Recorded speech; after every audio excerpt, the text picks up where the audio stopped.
What's the most chaotic good thing you've ever seen? Story 1. He was traveling at 130 km/h.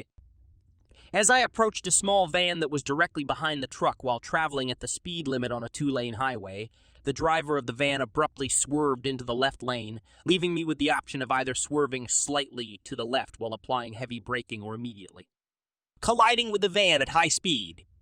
I then recovered control of my vehicle and, in a fit of rage, honked once to alert the driver to my presence, and he just almost took our lives, believing he must not have seen me because else it would be wrong and no reasonable person would do it. In the end, he even passed the truck and moved to the right lane to make me believe he had calmed down before slamming his van back to the left. As soon as I had almost passed the vehicle, I had to restart the whole procedure. Until the nutcase in front of me calmed down and decided to drive on, I had sort of accepted my destiny at this point and was stranded behind this vehicle. Suddenly, a motorist in a rather fast Audi who had been stuck behind me as a result of Mr. Brake checks impeding traffic had had enough of the whole crowd.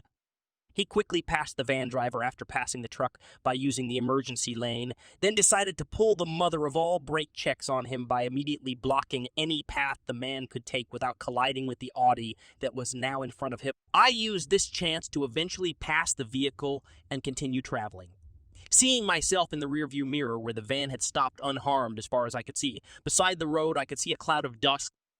The vigilante road justice warrior in his Audi drew up to me in the left lane a minute later as I was seated behind the wheel, rather perplexed by the events I had just watched. He gave me a short nod before accelerating off into the distance. Holy stuff, the tale of the Audi driver. Although it might have gone extremely wrong for the driver of the Audi, the truck, and you. I'm pleased it just truly screwed up the initial disturbance, causing process. Although I normally oppose careless driving, you occasionally have to fight fire with fire. Even so, I doubt I will ever be able to comprehend why anyone would put their own lives in danger as well as the lives of some strangers they will never again encounter. In my perspective, self-driving vehicles can't arrive soon enough. Story 2. I know you men and girls won't believe this, but let me tell you the tale. I am related to them. Let's name him Jabber. I would characterize him as the quintessential manifestation of neutral evil. He constantly plots and looks for ways to take advantage of everyone, even his own family. Here is the clearest illustration of chaotic, morally neutral evil that I have ever directly seen. Jabba hired a cleaning woman to get the home in order so that it could be sold since he planned to move from one property to another and pay her under the table because her residency status was illegal. He continued delaying her payment throughout the work, which took more than a month. He excels in controlling and manipulating others. The home is finally finished, but she hasn't received payment. He continued to make excuses for her until one day she arrived at the door, at which point I suppose he decided to call it a day. He bluntly states, "I ain't paying you crap. How will you proceed?" Dial the police. "You'll be deported because you're an illegal." Blah her. She departs and makes an attempt to solicit the assistance of a few male family members to intimidate him into paying.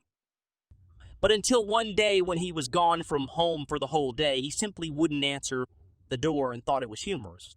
And according to witnesses, a pickup vehicle and a few guys arrived up to the residence. With his large screen TV, they were spotted leaving the residence. They reportedly entered via a window that had always had a defective latch, something the housekeeper was almost certain to have seen.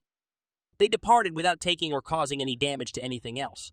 The TV, though, was his most valued item and, ironically, was worth about what he owed to the housekeeper. They had plenty of other items they might have taken, including money, but they chose not to. In essence, they seized what was due to them. Joba was over himself with rage. He sobbed over it as well. Nobody in the family had any sympathy for him. It's always so nice to witness someone who deserves it get their just dessert. Jabber got his due, and it's wonderful to see that the cleaning woman get the punishment she deserved by being forced to work for no pay. In essence, he was treating her like a slave, and as we have long known, having slaves and employment does not make for a happy conclusion. Story 3. We used to jump over a bluff overlooking the lake in high school. It was a popular bathing area. Redheads sometimes hung around there as well. Oh, the redheads' tactics. Oh, dear. I'd like redheads. That sight seems very amazing. About 30 of us were present one day, along with a 65-year-old man who resembled a less attractive Tom Hanks from Castaway. Beard, leathery skin, and long, nappy hair. He had his own case of beer, but he smelled like drugs, stale cigarettes, and mildew. We disengage from him. He departs. At the top of the block, he is just sitting and drinking while observing. We all leap, and as we ascend the route to the top, a huge copperhead snake, perhaps 4 feet long, appears. Someone shrieked, and this guy nearly leaped down the rocks in 3 leaps. Without even assessing the situation, he lunged for the snake, grabbed it by the head, held it over his head, and screamed in the most primitive way I've ever heard. I can still clearly see him screaming in his filthy jorts and matted hair, clutching that snake in his hand with its tail twisting around his arm. It was incredible. I must have forgotten the conclusion. He released the snake from its wrapping and tossed it into the water on the side opposite from where we were swimming before returning to his seat and sipping. Didn't say a thing to us. He simply kept nodding as we gushed about how amazing it was. Math is a serious drug. I now support making this a canonical deleted scene from Breaking Bad. And although the op noted that this man resembled Tom Hanks from Castaway, I believe Steve Buscemi would really do a fantastic job in this role. He'll look the part with ease if he lets his hair grow out. Additionally, most internet users are already aware of this man's inherent courage since he served as a fireman during the 9/11 attacks. To him, a little snake would be nothing. Story 4. My grandpa, when he was in his 30s, was out of the nation for whatever reason. The day before his return flight escapes me. He became very ill. Though he had a hard time boarding the aircraft, he was eager to get home. When he boarded the aircraft, he saw that the seat next to him was empty. The flight attendant agreed after he asked if he could use it to lay down and possibly get some rest to recover from his illness. While a little after the flight began, this extremely enormous guy launched on a very public rage about his seat being too tiny. The flight attendant graciously advised the guy that going forward, he should purchase 2 seats, since he would not have it. So he gestures to my sick grandfather and yells that he shouldn't get 2 seats because he only needs 1, and that he should take my grandfather's 2 seats and give my grandfather's 1 to himself. The flight attendant informed the guy that they would not be switching. The man only became more irrational. My grandpa happily handed up his seat to the guy when he started behaving like a very, very enormous baby for a time. So they changed. My grandfather eventually observed the man reading this enormous book. Eventually, the enormous guy fell asleep in front of the whole aircraft. My grandpa got up, went over to the person who was asleep, and tore out the last 5 pages of his book before returning to his seat. Nobody mentioned it in any way. I loved that this occurred before the internet because in order for that guy to read the conclusion, he would have needed to locate another physical copy of the book. Story 5. Around town, there were a few technically illegal graffiti artists with various tags. You only see 1 tag in every given region, so they all seem to have separate territories. The city and property owners don't mind since many of us appreciate their labor and they all keep it G-rated. Then overnight, a very xenophobic artwork emerged on a black company owner's front windows, coupled with a tag from a person we'll name Jay. Although it was swiftly taken down, it is understandable that many people were concerned about graffiti writers in general. Jay's whole region was covered with artwork from many tags throughout the course of the next several days. All of his work was decorated with puppies, rainbows, cupcakes, and other cute things. Every new one he performed was covered up the next night. He eventually stopped painting, and his domain now functions as a kind of safe zone. Dude, street folk have their own code, and people don't realize it. Actual graffiti art doesn't get vandalized for a purpose. Nobody wants a vandalism battle between 2 reasonably skilled hoodlums using spray paint and a nightstick. I'm good. I'll let you know now how awesome I am. Before reading this narrative, I was already familiar with the word tagging. Do you want to know how I knew? Because I played Tony Hawk's Pro Skater a ton when I was little. I could only wish that one day I will be as cool as the boys in the narrative. They're the real homies. Story 6. One student in my high school class had a rhino. Like build and was nearly a foot taller than everyone else. Every day, he would beat up children without cause and get away with it since no one took any action. One day, he was beating up some younger students when a passing teacher noticed him from across the school. He was attacked by this instructor who beat him hard. Like an egg, the train flipped this youngster. A few weeks later, the bully left the school and the instructor was fired. However, he will always be known for having rescued the institution. Even though I've been out of school for a while, people still bring up my education. In my junior year of high school, I had a comparable teacher, Marines. Strong guy. Supposedly a few years ago, a student wouldn't stop harassing a female student physically and verbally. The only thing the teacher could do was to keep warning him or attempt to expel him. But he wasn't following orders. Teacher decked him after having enough. He was sacked, but since it was nonsense, 3 or 4 other instructors in his department also left. Story 7. When I was in the 5th grade, a guy behaved in a way that gathered people at my primary school. If you didn't have money to buy lunch, you got the poor kid's lunch. It was peanut butter and jelly, a milk, and a piece of whatever fruit we had that day. That's it. It was a terrible lunch as well. It was disliked by everyone. One of the other 5th graders regularly got the PBJ off a lunch, and she was getting pretty bored of eating it every day. In order to steal the paper records for Punch News, one of the 5th grade boys broke into the lunch lady's office. This was in the mid-90s, before such items were relocated to paperless and changed the girl's account balance to indicate that she had like $30 on it. Before being apprehended, the same youngster repeated his actions around 3 more times, so the girl avoided having to eat the subpar free meal for a few months. Now pay attention. I'm going to amaze you. PBJ isn't as bad as you would assume. Just make sure it's done correctly. The bread nut has peanut butter on both sides of it. Both sides of the bread. Both bread slices, faces of the same size, and certainly a good dose of jelly. Make sure the preserves are raspberry flavored. With the peanut butter and jelly mix, it's neither too wet nor too dry.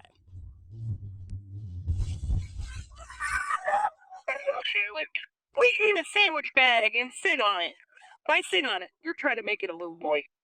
So I think I lied earlier when I stated that. However, this properly blends the peanut butter and jelly with the bread, making for a delicious munchy-munchy. Story 8. Years ago, I went to Blockbuster to rent a copy of The Lord of the Rings DVD Extended Edition. At the time, it was a huge event, and I was concerned that it might sell out. However, the only copy we have is the one my boss instructed me to save away for him, the stoner clerk informed me. However, he always reminds me to put my consumers first. So here you go. I'm grateful. Parker Stone, Story 9. At the request of the patron's wife, I saw a bartender gradually wean an alcoholic regular off whiskey by cutting down on the quantity of Jack and Cokesies.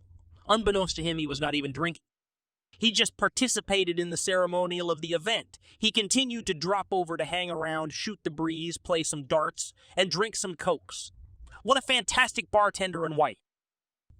I'm a member of a social club, and I go in for the social components as much as anything else. A few years back, I was trying to get in shape and show my alcoholic ex that it was possible to have social interactions without booze. I switched to just consuming water and Diet Coke. Nobody commented, and I was able to keep up my social life. Story 10. I recall a lunchwoman in middle school who, in order to claim that cookies, pizzas, or fries from the snack line were unfit for sale, just slightly overheated them. She would then distribute them to the children who were receiving subpar meals because they lacked funds in their lunch accounts. Story 11. Once when I was traveling to work, I encountered a dead halt in traffic where I typically wouldn't. A person was carrying a turtle across the road while holding his SUV sideways, over most of both lanes, one lane in each direction. For a little while, the commute of everyone was disrupted in order to rescue a turtle. Numerous cars were honking and shouting, but he made no move or comment. He got back in his vehicle, drove off, and was never seen again. For years, my grandmother would pull over to catch turtles in the middle of the road and let them down near a pond, in the woods, or in a field that they were en route to. People began purchasing her turtle figurines since this occurred so often. She had maybe 200 or 300 by the time she went away. If I see any turtles, I attempt to halt. Every time I see that she has gone away, I am very saddened on the way.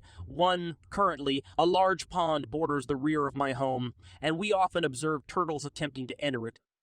They didn't always successfully cross the street. And then there was that one occasion when a vehicle deliberately targeted the turtle and broke its shell. Fortunately, the retired older guy who had been driving stopped, took up the turtle, and tried to guide it in the direction he believed it should go.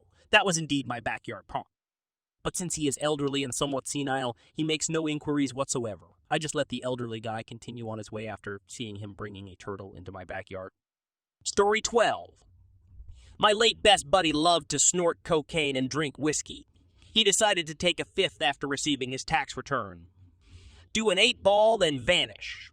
6 hours later, something was heard at the garbage cans, and there were 2 full bags of trash inside, and there were 2 full bags of trash inside.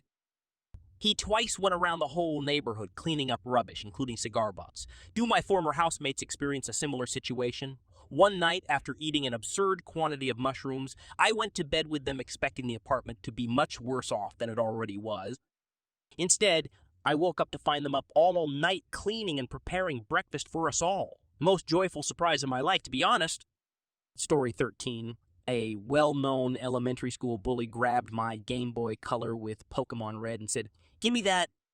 I waddled to my seat and sobbed as I thought about how I was going to tell my mother that my birthday present had been stolen, as I was ready to walk to the rear of the school bus in defeat. Before I could wail loudly, he marches back and nonchalantly drops my Game Boy onto my lap while saying, "Here you go, cry baby, have a look." I glanced at my screen as I walked away in a puddle of heated tears, pocketing a game Genie, and saw Mew as a brand new entry in my Pokédex. When the playground and truck rumors were at their height, I was surprised and relieved all at once, but I was primarily relieved that he wouldn't kick me in the butt. Devin, if you're reading this, you weren't really that horrible. My word is. Side note, in my hometown, Bully grew up to be a fire captain. Story 14. Every year, an elderly guy buys out the whole Alamo Draft House in Kansas City, including all 6 cinemas, and declares a day when admission is free for everyone. He's also pretty laid back about it since his wife died away when they were watching one of their favorite movies. Neither appears in person nor makes a request. This is awesome. In my 4 years in Kansas City, I haven't heard of it. Story 15. My dad's mom was incredibly abusive, tried to form a cult and failed to take care of her children. Just a nasty guy in general. Once she was on her deathbed, she was unable to converse or truly communicate adequately. She also detested Catholics. So my dad made arrangements for a Catholic priest to visit and pray over her each day. Although it wasn't exactly in line with the amount of agony she had inflicted during her life, it was nonetheless really humorous. Story 16. I once worked as a bouncer at a well-known club near a concert venue. I was a door person for a Gogol Bordello concert. Although they were unknown to me, the performance was sold out. They identify as gypsy punk rock. Anyways, I've never confiscated so many pocket knives in my life, and everyone was extremely calm about leaving them with us or taking them to their vehicle. When the show begins, I walk to the front sort of like an Overwatch position, and the audience immediately descends into a cyclone mosh pit. The audience is going bananas as the drummer is in it. When a petite lady at a pub for adults 21 and over falls over in the midst of a mosh pit, unlike anything I've ever seen, half the crowd pauses, gives her room, and helps her get back up before they all pick her up and resume their revelry. This repeated itself a further 2 or 3 times, always ending politely and cautiously. I was amazed. Gypsies are pleasant, although stinky. Second amazing concert. Story 17. I was with my family at the beach when I was about 11 years old. I discovered this product known as fart spray. I truly wanted it, and it was exactly what it sounds like, but my father refused. My aunt thought it would be humorous to purchase it for me and torment her brother, so she did so covertly. We met my dad and some other relatives to all take this shuttle farther down the boardwalk. I couldn't contain my joy and started gushing about my new acquisition right away. My dad snatched it from me and chastised my aunt and sat down dejected. A short while later, the inebriated woman and her buddies board the bus, obviously out and about going from bar to bar. The one woman is being pretty loud and swearing a lot. When my dad begged her to be more subdued, she cursed at him. He watched it without moving. Then, when the woman attempted to get off the bus, I saw him pump the fart spray at her. So adorable, a youngster. Story 18. Although I wasn't there to see it firsthand, this guy's buddy told me about it. It's first year at college. Cullen and George, 2 of my neighbors, are rushing the same fraternity.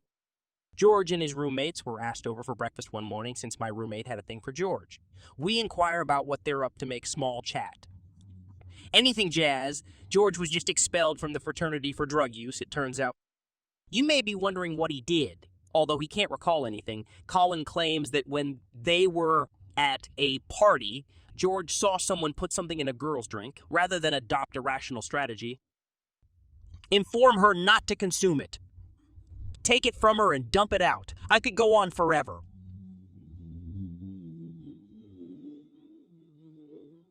George snatched it out of her grasp and downed it by himself. Story 19. The Stop It to Bag campaign, which is active in Russia, sends out members to monitor locations where cars are parked illegally or using sidewalks as roadways. They then instruct the drivers to reverse or relocate their vehicles as appropriate. Refuse. They cover the windshield with a huge D-bag sticker that has strong stickiness. You can see it in action on their YouTube account as well. Story 20. A friend of mine was working in the emergency room while she attended school when a lady entered with a fractured arm after having her pocketbook stolen. A guy entered the building while that lady was being examined, and the driver of the vehicle struck him after he was seen snatching a woman's pocketbook and fleeing. The bag was given back. Story 21. Restaurant down, cookout as servers become busy, according to the chef, and the waitress are both giving it their all. Suddenly, the server is bringing plates to tables, taking drink orders, filling orders, and delivering for a good 30 minutes until another server shows up for work. This happens when a mother from a table approaches the server and strikes up a conversation.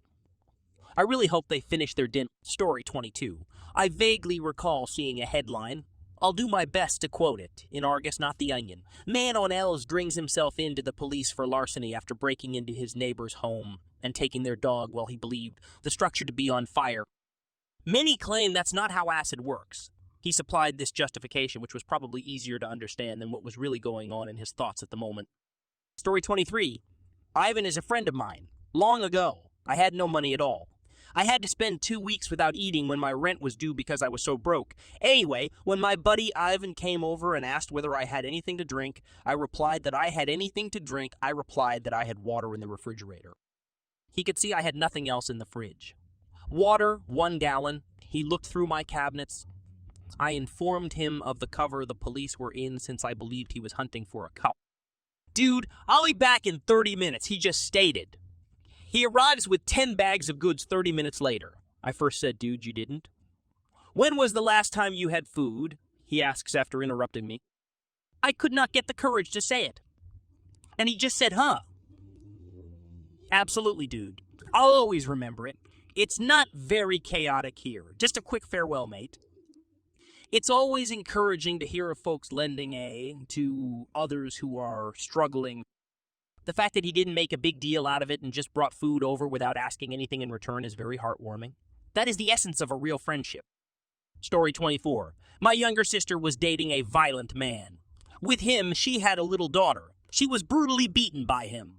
The baby was being dangled one day when little sister and the infant came home to be with us. My cherished niece, who I adore, threatening to knock her over the balcony. He was tackled by my mother, who then fled with the baby and my sister. That evening, a guy comes up at our residence. My father rushes over and beats the hell out of him. I was outside terrified that the man might come up, so this was quite pleasant. Dad, though, was prepared. Go, Dad. Was this man, maybe, a well-known new musician from Neverland? Story 25. I once knew someone who once pulled a long-lasting practical joke on a buddy by filling up his gas tank while it was empty. He would take his keys, slip out, fill up at the gas station, bring the vehicle back, and replace the key. It took him months to realize what was happening. Why can't someone play a similar joke on me? Story 26. Was sent to a group home for mentally ill kids where they suffered abuse. One man would beg for anxiety medications in order to occupy personnel. A number of times I came close to overdosing so we could crack the door and take food to save folks from going hungry. Story 27. I was out for a run at a park when I saw a child's dog racing away from the child and directly in my direction. They didn't seem to be having fun. Instead, the little boy appeared to be battling with his dog. The dog instantly fled back to its owner when I yelled and lunged at it. Chaotic! Good! Story 28. A lady was putting printed multi-level marketing flyers on people's vehicles as she walked through our apartment complex. Guy picked him back up after she had gone around 100 yards.